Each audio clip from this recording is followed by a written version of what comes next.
সবাইকে শুভেচ্ছা। আশা করি সবাই ভালো আছেন। আমাদের কাছে খুব বেশি সংখ্যক রোগী আসেন যে কাশির সাথে রক্ত যাচ্ছে বা গলা দিয়ে রক্ত উঠছে।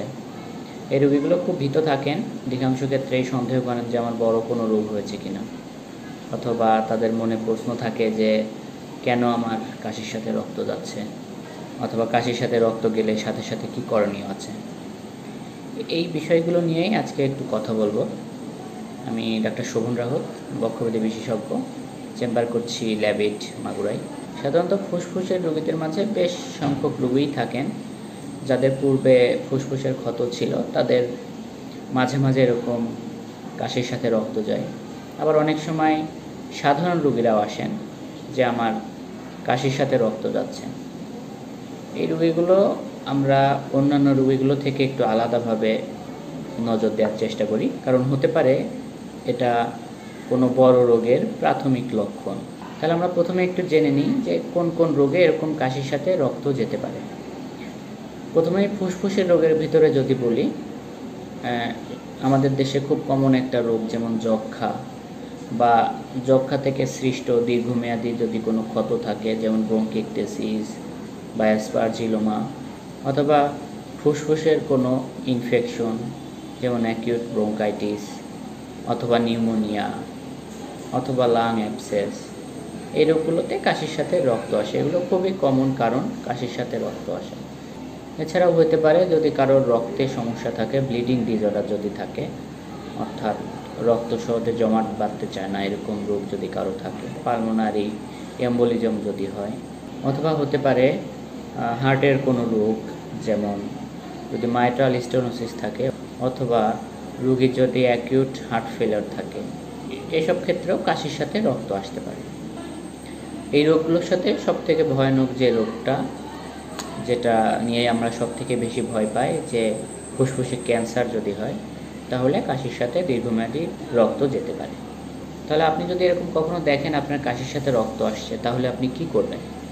প্রথমে আমি যেটা বলবো যে ভয় পেয়ে বিষয়টাকে আরও খারাপ করার দরকার নেই, শান্ত থাকুন। এবং আপনি যদি জানেন আপনার ফুসফুসের কোন পাশ থেকে রক্ত আসছে, তাহলে সেই পাশে কাত হয়ে শুয়ে থাকুন।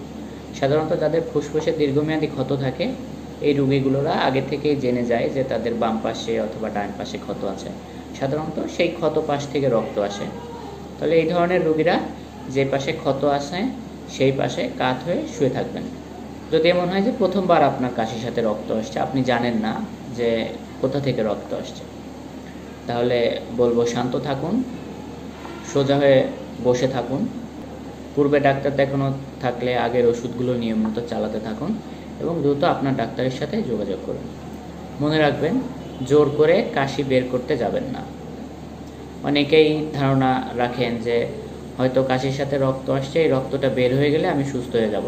রোগী বারবার কাশি দেওয়ার চেষ্টা করেন যাতে পুরোটা রক্ত বের হয়ে যায়। এটা আপনার জন্য ক্ষতির কারণ হতে পারে। কিছু মুখে খাওয়ার ওষুধ আছে যেগুলো অনেক সময় রক্ত বন্ধ হওয়ার জন্য দেওয়া হয়।